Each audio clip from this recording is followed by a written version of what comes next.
الحمد لله نحمده ونستعينه ونستغفره ونؤمن به ونتوكل عليه ونعوذ بالله من شرور أنفسنا ومن سيئات أعمالنا من يهد الله فلا مضل له ومن يضلله فلا هادي له ونشهد أن لا إله إلا الله وحده لا شريك له ولا نظير له ولا معين له ولا مشيع له ولا مثال له ولا مثل له ونشهد أن سيدنا وسندنا وشفيعنا وحبيبنا ومولانا محمدا عبده ورسوله أما بعد فقد قال الله تبارك وتعالى في القرآن المجيد والفرقان الحميد فأعوذ بالله من الشيطان الرجيم بسم الله الرحمن الرحيم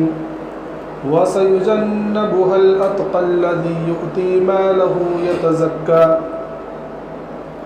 صدق اللہ العظیم۔ قبل اس کی بات شروع ہو ایک مرتبہ بلند آواز کے ساتھ درود شریف پڑھیں۔ اللہم صلی علی سیدنا مولانا محمد وعلی آل سیدنا مولانا محمد وبارک وسلم کما تحب وترضى عدد ما تحب وترضى یا کریم۔ میرے محترم بزرگوں اور دوستوں اور عزیز ساتھیوں، بات چل رہی تھی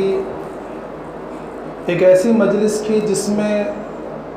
مہتاب بھی موجود ہیں اور اس مہتاب کے سامنے ستارے بیٹھے ہوئے ہیں۔ آقا مدنی جناب محمد مصطفیٰ صلی اللہ علیہ وسلم کی ایک مجلس کا تذکرہ تھا، جس مجلس میں جناب محمد مصطفیٰ صلی اللہ علیہ وسلم نے ارشاد فرمایا تھا کہ مجھے تمہاری دنیا سے 3 چیزیں محبوب کرائی گئی ہیں، پسند ہیں۔ ایک خوشبو، دوسری عورت، اور تیسرے یہ کہ میری آنکھوں کی ٹھنڈک نماز میں ہے۔ یہ 3 پسند اللہ کے رسول صلی اللہ علیہ وسلم کی تفصیل کے ساتھ جو ہے پچھلے جمعے کو ہو چکی ہے۔ آقا مدنی محمد عربی صلی اللہ علیہ وسلم نے جب یہ ارشاد فرمایا تو وہیں آپ کے جانثار صحابی جناب صدیق اکبر رضی اللہ تعالیٰ عنہ بیٹھے ہوئے تھے۔ آپ نے فرمایا صدقت یا رسول اللہ صلی اللہ علیہ وسلم، اے اللہ کے رسول صلی اللہ علیہ وسلم آپ نے بالکل سچ فرمایا، اور مجھے بھی اس دنیا سے 3 چیزیں پسند ہیں۔ کیا؟ النظر الی وجہ رسول اللہ صلی اللہ علیہ وسلم، سب سے پہلی پسند تو یہ ہے کہ میرا دل یہ چاہتا ہے کہ میری آنکھیں ہوں، آپ صلی اللہ علیہ وسلم کا چہرے مبارک ہو اور میں آپ کے چہرے کو ہمیشہ دیکھتا رہوں۔ اور اس کے بعد فرمایا میری دوسری پسند یہ ہے وَإِنفَاقُ مَالِي عَلَى رَسُولِ اللَّهِ صلی اللہ علیہ وسلم، اور میری دوسری پسند یہ ہے، میری دلی تمنا یہ ہے کہ میں اپنا مال آقا مدنی محمد عربی صلی اللہ علیہ وسلم پر خرچ کرتا رہوں۔ اور تیسری پسند یہ ہے وَإِبْنَتِي تَحْتَ رَسُولِ اللَّهِ صلی اللہ علیہ وسلم، کہ میری بیٹی آپ کے نکاح میں رہے۔ یہ آپ کی 3 پسند تھی۔ مناسب یہ سمجھتا ہوں کہ سب سے پہلے ان 3 پسند کی تفصیل بیان کرنے سے پہلے مختصراً جو ہے صدیق اکبر رضی اللہ تعالیٰ عنہ کے حالات کو بیان کر دوں، کیونکہ جب تک ہمیں یہ نہ معلوم ہو کہ کون صحابی ہے، کس مرتبے کے صحابی ہے، اور آپ کی قربانیاں کیا ہیں اسلام کے تعلق سے اور اسلام کے اندر، جب تک ہمارے دلوں میں وہ عظمت و عقیدت پیدا نہیں ہوگی۔ میرے محترم بزرگ دوستو، جناب صدیق اکبر رضی اللہ تعالیٰ عنہ وہ عظیم شخصیت ہے کہ روئے زمین پر جب آپ ایمان لائے تو روئے زمین پر توحید کا اقرار کرنے والی ذات آپ کی تیسری تھی۔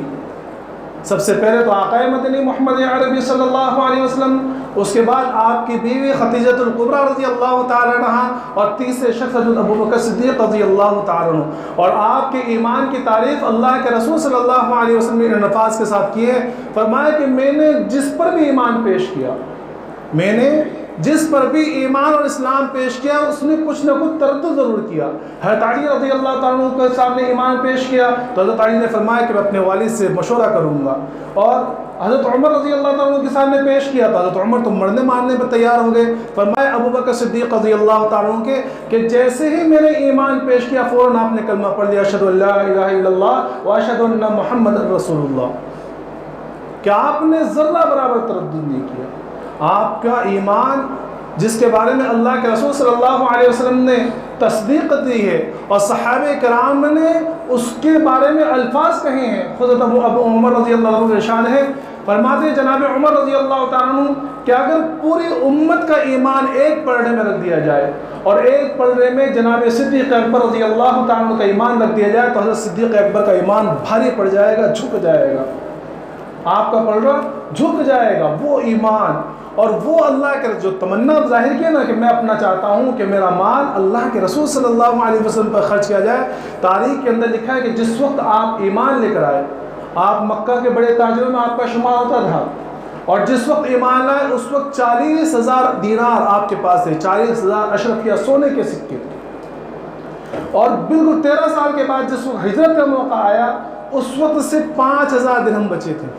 یعنی 35,000 درہم ان 10 سالوں 13 سالوں کے اندر اللہ کے رسول صلی اللہ علیہ وسلم پر خرچ کر دیے، ایمان کے اوپر خرچ کر دیے، اسلام کے اوپر خرچ کر دیے۔ اور خرچ بھی کس طرح کہ جو بیچارے غریب، مظلوم اور غلام تھے اور ایمان لے کر آیا کرتے تھے اور مکہ کے کافر انہیں مارا کرتے تھے، ستایا کرتے تھے، تو آپ ان کو لے کر آزاد کیا کرتے تھے۔ حضرت بلال رضی اللہ تعالیٰ عنہ کو آپ ہی نے آزاد کیا ہے۔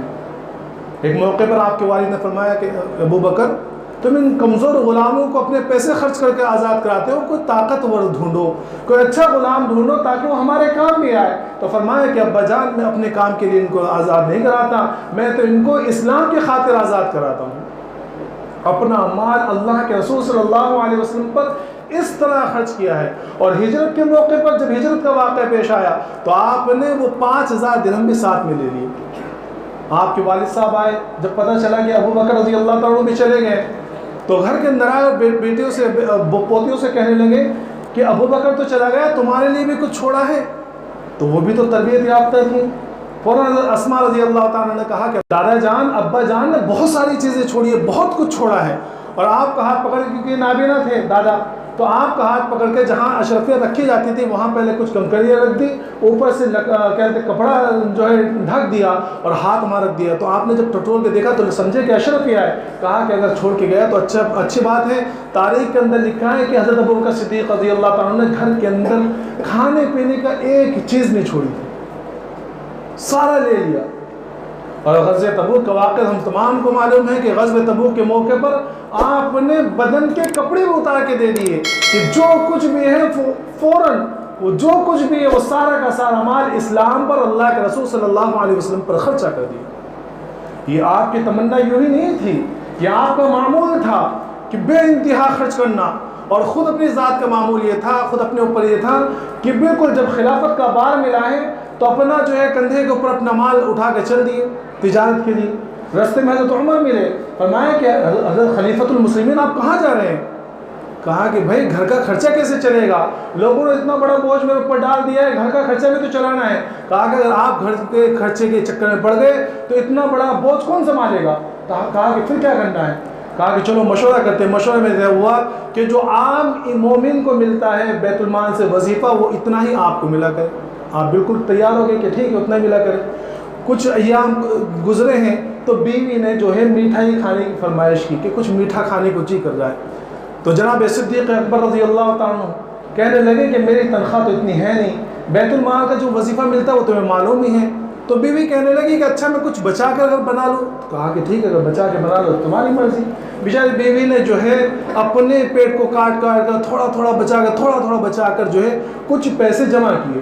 اور وہ پیسے جمع کر کے حضرت صدیق اکبر رضی اللہ تعالیٰ کے ہاتھ پہ رکھے کہ جاؤ بازار سے میٹھا بنانے کے لیے کچھ سامان لے کر آ جاؤ۔ تو صدیق اکبر رضی اللہ تعالیٰ کہنے لگے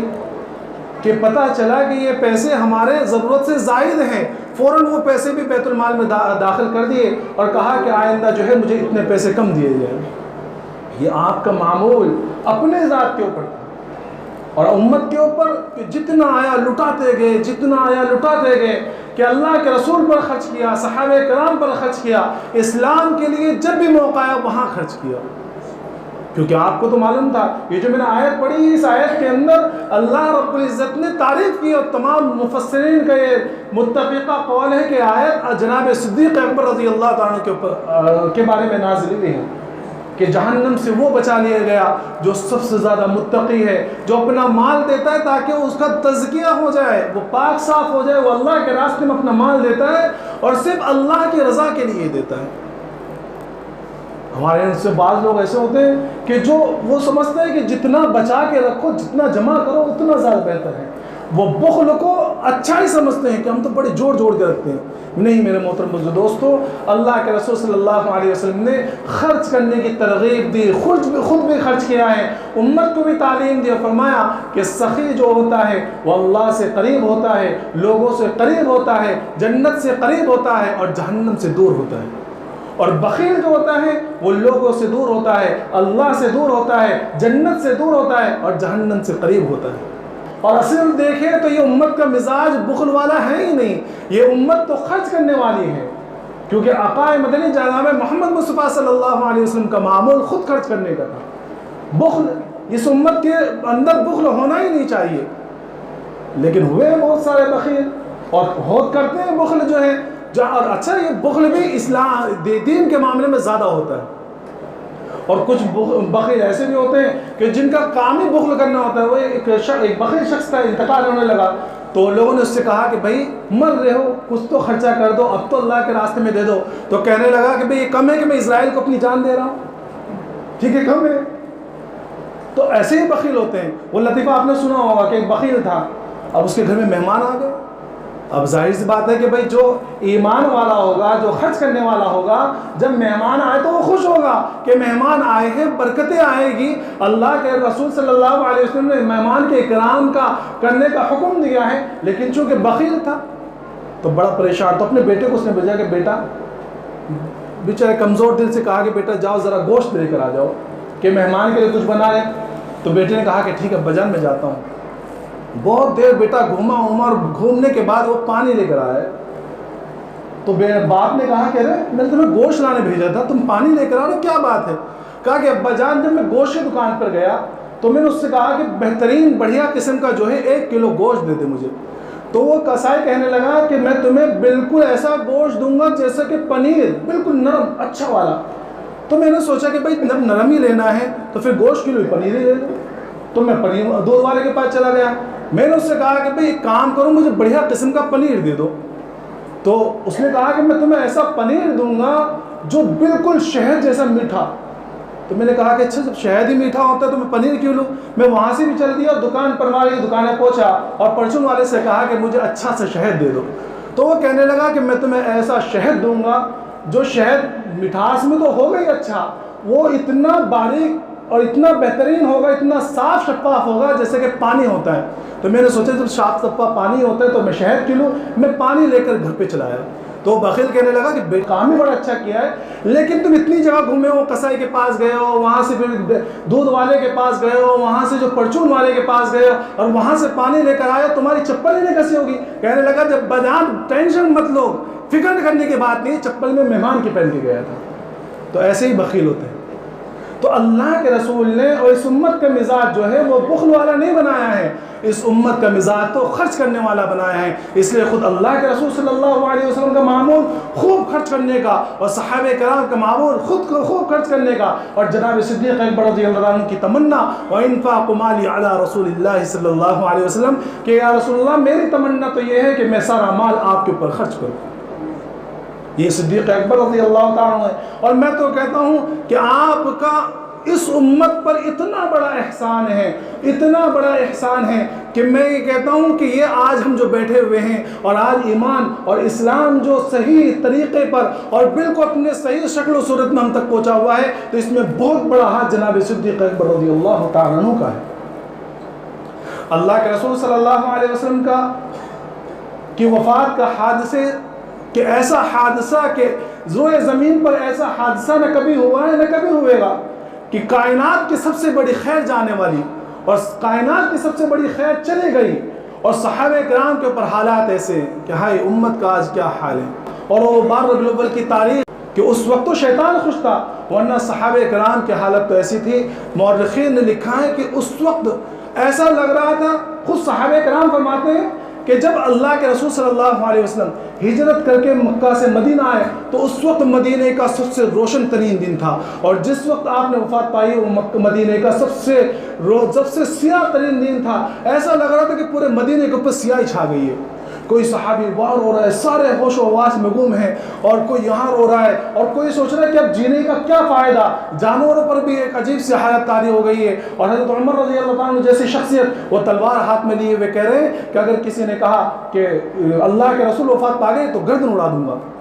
کہ منافق یہ کہتے ہیں کہ اللہ کے رسول وفات پا گئے، اللہ کے رسول تو اللہ سے ملنے گئے ہیں، جس طرح حضرت موسیٰ علیہ السلام جو ہے کوہ طور پر ملنے کے لیے گئے تھے 40 دن کے لیے، اور 40 دن کے بعد اللہ کے رسول واپس تشریف لائیں گے، اور جنہوں نے یہ افواہیں اڑائی ان کی گردنیں اڑائیں گے۔ حضرت ابوبکر صدیق رضی اللہ تعالیٰ عنہ مدینے سے باہر اپنی بیوی کے پاس گئے ہوئے تھے، آپ کو اطلاع ملی تو سواری پر سوار ہو کر مدینہ منورہ آئے اور دیکھا کہ عجیب حالت۔ تو جب حضرت عمر رضی اللہ عنہ الفاظ کہہ رہے ہیں تو حضرت ابوبکر صدیق رضی اللہ عنہ نے کہا کہ عمر سمجھ لو کیا کہہ رہے ہو تم۔ حضرت ابوبکر اندر حجرے میں گئے، دیکھا کہ اللہ کے رسول صلی اللہ علیہ وسلم وہاں جو ہے وفات پا گئے ہیں۔ آپ کے چہرے انور سے جو ہے چادر کو ہٹایا اور آپ کے چہرے کو بوسہ دیا اور فرمایا کہ آپ کے پر میرے ماں باپ قربان، آپ کی وفات بھی پاکیزہ، آپ کی حیات بھی پاکیزہ، اور اس کے بعد باہر تشریف لائے۔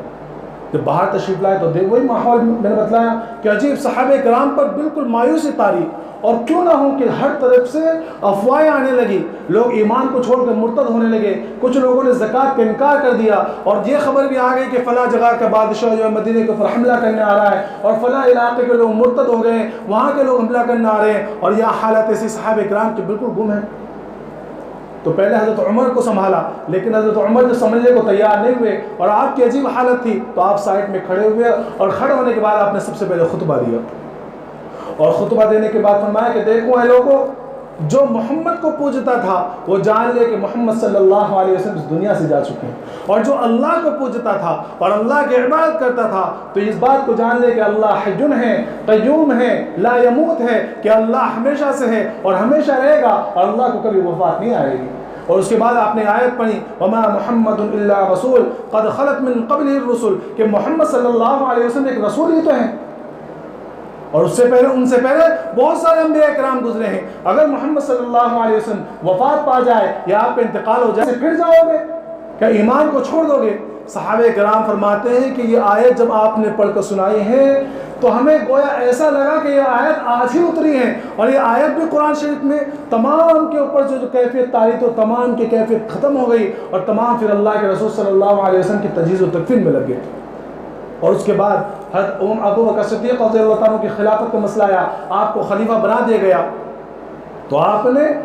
لشکر تیار کیے، اور ایک لشکر اللہ کے رسول صلی اللہ علیہ وسلم نے تیار کیا ہوا تھا، اور وہ لشکر جو ہے بہت دور جا رہا تھا جس کو لشکر اسامہ کہا جاتا ہے، اور اس وقت جو ہے اللہ کے رسول صلی اللہ علیہ وسلم نے حضرت اسامہ بن زید کو اس کا جو ہے سپہ سالار بنایا ہوا تھا۔ اب آپ نے لشکر تیار کیے تو صحابہ کرام نے مشورہ کیا کہ اس وقت حالات بڑے خراب ہیں، فلاں جگہ کے لوگ مرتد ہو رہے ہیں، فلاں جگہ کے لوگ نے زکوٰۃ سے انکار کر دیا، آپ ذرا نرمی برتیے، آپ ذرا نرمی برتیے، فی الحال جو ہے جنہوں نے زکوٰۃ کا انکار کیا ہے ان کو چھوڑ دیجئے، مدینے کے حالات کو سنبھالیے، اور یہ لشکر اسامہ جو ہے اس کو بھی ذرا روک لیجئے۔ تو حضرت ابوبکر صدیق رضی اللہ عنہ کہنے لگے کہ جس جھنڈے کو اللہ کے رسول صلی اللہ علیہ وسلم نے اپنے دست مبارک سے باندھا ہو، ابوبکر کی یہ مجال کھولے، لشکر اسامہ روانہ ہوگا، ضرور روانہ ہوگا۔ پھر صحابہ کرام نے مشورہ کیا اور کہا کہ کم از کم جو ہے زکوٰۃ والوں سے ذرا نرمی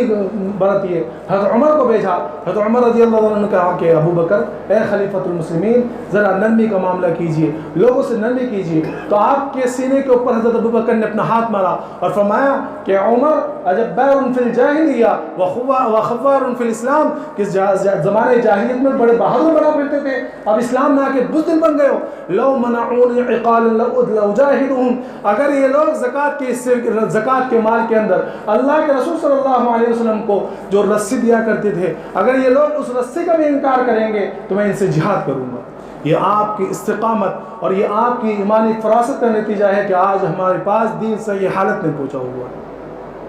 تو میرا محترم بزرگ دوستو، یہ جناب صدیق اکبر رضی اللہ تعالیٰ عنہ تھے۔ تو سب سے پہلے کیا فرمایا کہ میں یہ چاہتا ہوں کہ میرا مال جو ہے اللہ کے رسول صلی اللہ علیہ وسلم پر خرچ ہوتا رہے۔ دوسری تمنا وَالنَّظْرُ إِلَىٰ وَجْهِ رَسُولِ اللَّهِ صلی اللہ علیہ وسلم، دوسری تمنا میری یہ ہے کہ میں آقا مدنی جناب محمد مصطفیٰ صلی اللہ علیہ وسلم کا چہرہ دیکھتے رہوں۔ اور کیوں تمنا نہ ہو، آخر چہرہ بھی تو وہ تھا جس چہرے کی اللہ رب العزت نے خود قرآن کریم میں قسم کھائی ہے، وَالضُّحَىٰ، یہ قسم ہے آپ کے چمکتے ہوئے چہرے کی۔ اور جس چہرے کو دیکھ کر عبداللہ ابن سلام یہودیوں کے بہت بڑے عالم، آپ نے فوراً کہا کہ کسی جھوٹے کا چہرہ نہیں ہو سکتا۔ جس چہرے کو دیکھ کر صحابہ کرام فرمایا کرتے تھے کہ اللہ کے رسول صلی اللہ علیہ وسلم کا چہرے انور ایسا تھا، ہمیں ایسا محسوس ہوتا تھا کہ آفتاب جو ہے آپ کے چہرے کے اندر دوڑا کرتا تھا، اتنی تابانی، اتنی روشنی اور اتنا چمکتا دمکتا تھا چہرہ۔ اور تو اللہ کے رسول اللہ رب العزت نے آپ کی تمنا کو اس طرح پورا کیا کہ زندگی میں تو دیکھتے رہے، کل قیامت میں آپ کے روزے کے اندر دفن ہوئے اور آپ کے ساتھ روزے کے اندر ہیں، قیامت تک آپ کے چہرے کو دیکھتے ہوئے کہ مرنے کے بعد بھی اللہ کے رسول صلی اللہ علیہ وسلم کی رفاقت نصیب فرما دے۔ اور تیسری تمنا یہ ہے وَإِبْنَتِي تَحْتَ رَسُولِ اللَّهِ صلی اللہ علیہ وسلم، میں یہ چاہتا ہوں کہ میری بیٹی آپ کے نکاح میں رہے۔ اور یہ بہت اہم چیز ہے میرے محترم دوستو۔ وہ حالت بھی کیسی کہ ایسا نہیں کہ اس وقت جس وقت اللہ کے رسول صلی اللہ علیہ وسلم کے نکاح میں حضرت عائشہ صدیقہ رضی اللہ تعالیٰ عنہا آئی ہے، اس وقت اللہ کے رسول صلی اللہ علیہ وسلم ہجرت نہیں کی تھی، مکہ کے اندر تھے، اور آپ کی عمر مبارک تقریباً 50 سال سے زیادہ، سمجھ میں 50 سال سے زیادہ عمر، اور گھر کی حالت ایسی کہ فاقے پر فاقے ہو رہے ہیں، پورا مکہ دشمن ہے، پتہ نہیں کہ کل کا دن ہوگا بھی یا نہیں ہوگا، کھانے کے لیے کچھ گھر کے اندر نہیں ہے۔ ایسی ہمت کی بات ہے، آج کے زمانے میں لوگ تمہارے پر پیسہ خرچ کر دیں گے، تمہیں دعوتیں دے دیں گے، تمہیں سب کچھ دے دیں گے، لیکن بیٹی دینے کو تیار نہیں ہوں گے۔ اور خاص طور پر دیندار انسان کو، اگر تمہارے پاس پیسہ ہے، صورت کم ہے، کالا کلوٹا بھی اگر ہونا، اگر پیسہ ہو، تو لوگ یہ کہتے ہیں کہ چہرے سے کیا لینا، چہرے سے کیا لینا، لیکن اس کے مقابل میں کوئی عالم ہو، کوئی دیندار شخص ہو، میں تو چھوڑو عالم تو چھوڑ دوں، اگر کوئی داڑھی والا شخص بھی ہو نا، اور وہ دین خوبصورت بھی ہو لیکن پیسے نہ ہو، تو لوگ کہتے ہیں کہ بھئی خود تو ہے نہیں اس کے پاس، ہمارے بیٹے کو کیا کھلائے گا۔ اگر کسی مالدار کے پاس وہ مالدار کا رشتہ ہے اور بے دین ہو، تو لوگ یہ کہتے ہیں کہ بھئی دینداری آ جائے گی، دینداری آ جائے گی، سدھر جائے گا، سمجھ میں۔ لیکن اگر کوئی غریب ہو اور خوبصورت ہو اور دیندار ہو، تو لوگ یہ نہیں کہتے کہ بھئی مال تو آ جائے گا، دیندار تو ہے۔ یہ کبھی نہیں کہتے کہ مال دینے والی ذات تو اللہ کی، اللہ مال دے دے گا، دیندار تو ہے۔ اگر دیندار نہ ہو، مال ہو، تو لوگ یہ کہہ لیتے کہ دینداری آ جائے گی، مال تو ہے، کم از کم کما کے کھلا تو دے گا۔ تو یہ ہمت کی بات ہے کہ اپنی بیٹی ایسے شخص کے ہاتھ دینا جس کے حالات خود معلوم ہوں کہ فاقے پہ فاقے ہو رہے ہیں، عمر ایک لمبی گزر چکی ہے، لیکن میرے محترم دوستو، آپ یہ سمجھتے تھے کہ میرے کنبے کا اور میرے گھر کا ہر فرد اسلام پر قربان ہو جائے۔ آپ نے اپنی ذات کو بھی قربان کر دیا، آپ نے اپنے مال کو بھی قربان کر دیا، اور اپنے پورے آل اولاد کو اسلام کے اوپر لگا دیا ہے۔ ہجرت کے موقع پر تمام پورا گھرانہ صدیق اکبر کا اللہ کے رسول کی خدمت میں لگا ہوا ہے۔ حضرت اسماء نے کھانا تیار کیا، عبداللہ ابو بکر جو ہے بکری چرانے کے بہانے آیا کرتے تھے، دودھ پلا کے جایا کرتے تھے بکریوں کا، اور خود حضرت ابو بکر صدیق رضی اللہ عنہ ساتھ میں ہے، پورا گھرانہ لگا ہوا ہے۔ تو یہ آپ کی خواہش تھی، اور یہ خواہش کس وجہ سے تھی؟ یہ خواہش اس وجہ سے تھی کیونکہ اللہ بھی یہی چاہتا تھا۔ اس لیے اللہ کے رسول صلی اللہ علیہ وسلم فرمایا کہ عائشہ سے میرا نکاح اللہ نے خود کرایا ہے۔ مجھے کئی دنوں تک عائشہ صدیقہ رضی اللہ تعالیٰ کا چہرہ دکھلایا جاتا تھا کہ تمہارا نکاح اس سے ہونے والا ہے۔ کیوں؟ کیونکہ جتنے مسائل، گھریلو مسائل، اور خاص طور پر صحابہ کرام فرماتے ہیں کہ میراث کے جتنے مسائل حضرت عائشہ صدیقہ رضی اللہ تعالیٰ کو یاد تھے، اتنے دوسرے صحابہ کرام کو یاد نہیں تھے، بلکہ صحابہ فرماتے ہیں کہ ہم جو بڑے مسئلے اٹکا کرتے تھے تو ہم حضرت عائشہ صدیقہ رضی اللہ تعالیٰ کے پاس جایا کرتے تھے کہ اللہ کے رسول صلی اللہ علیہ وسلم کا اس کے بارے میں کیا قول ہے۔ جو 6 صحابہ کرام زیادہ تعداد میں روایت کرنے والے ہیں، جن سے بہت زیادہ احادیث مروی ہے، ان میں حضرت عائشہ صدیقہ رضی اللہ تعالیٰ عنہ بھی ہے۔ اس لیے اس امت کی فقیحہ، اس امت کی حافظہ، اس امت کی محدثہ، اس امت کی عالمہ حضرت عائشہ صدیقہ رضی اللہ تعالیٰ عنہ۔ اور قربان جائیے آپ کے فقاہت کے، اور قربان جائیے آپ کی پاکیزگی کے، کہ آپ کے اوپر جب منافقین نے تہمت لگائی ہے، اور آپ کے اوپر جب منافقین نے اللہ کے رسول صلی اللہ علیہ وسلم کو تکلیف پہنچانے کے لیے غلط بہتان باندھا ہے، تو آپ کی گواہی کسی شخص نے نہیں دی ہے،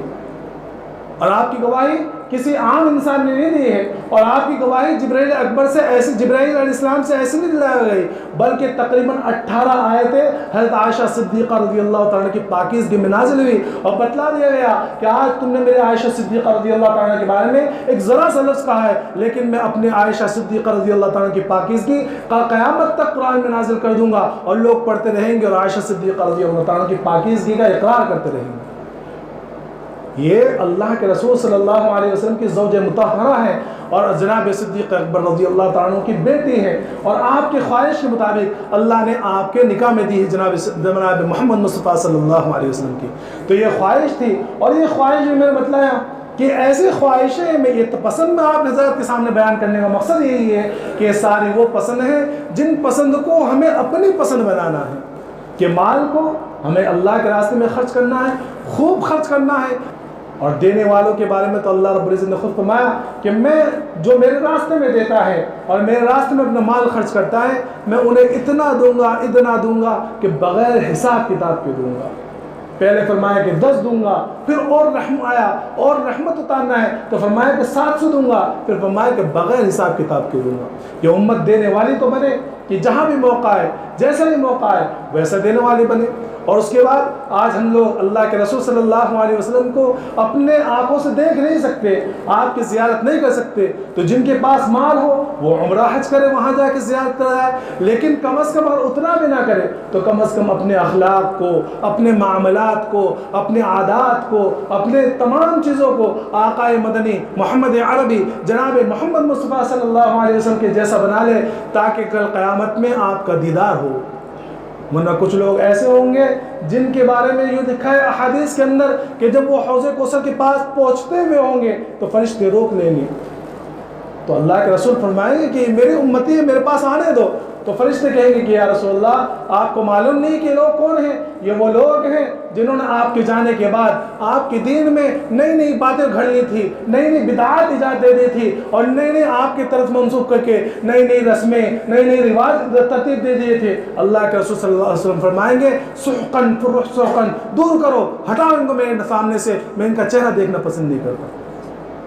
تو اپنے اخلاق کو ویسا بنائیں، اپنے اخلاق کو اللہ کے رسول صلی اللہ علیہ وسلم کی سیرت کے مطابق کریں، تاکہ کل قیامت میں ہمیں آپ کی دیدار اور آپ کی زیارت نصیب ہو۔ تو میرے محترم بزرگ دوستو، کہنے سننے کے ساتھ ساتھ اللہ رب العزت عمل کی توفیق عطا فرمائے، اور یہ ساری چیزیں اپنی زندگی میں اتارنے کی توفیق عطا فرمائے۔ وآخر دعوانا الحمدللہ رب العالمین۔